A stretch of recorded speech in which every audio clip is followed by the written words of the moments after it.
Zori Lee, Justice for All. If you hear me, you can take the floor. Thank you.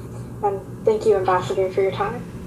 My question was, since the recent leak of a trove of Chinese state documents on Xinjiang and Michelle Bachelet's visit to Xinjiang, I believe that this question may be more pertinent now than ever.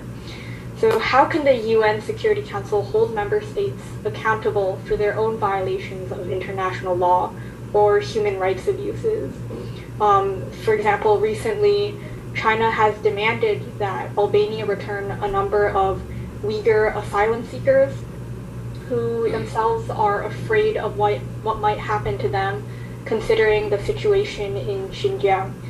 So in situations like this, what responsibilities do council members share when some members demand repatriation of individuals likely to face human rights abuses if they are returned? Thank you very much for your question. We had a debate yesterday, and the question of the situation of human rights in the world, and also including, because no one is excluded, no one is perfect in human rights, so the question of the human rights situation in Xinjiang was mentioned by a number of council members. I think we all have been expecting to see the results of High Commissioner Bachelet in China, and particularly in the area. I've seen different reports and different news and some declarations, but I haven't seen a report yet. So we expect we very much look forward to the report to see a little bit. I mean, what are the findings? Because this visit has been very much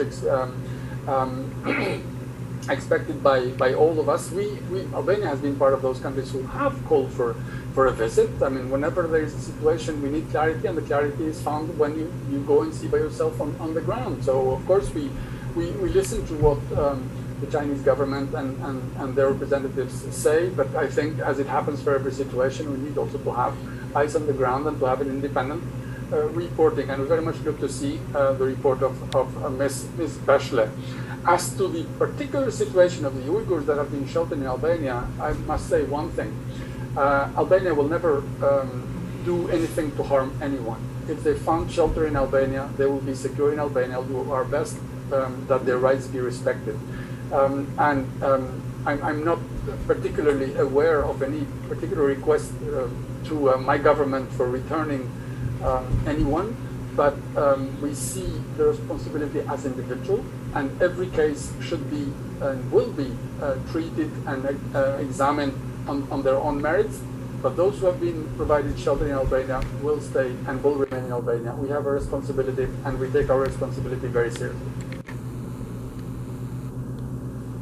Thank you very much, Mr. Ambassador, and thank you for this question.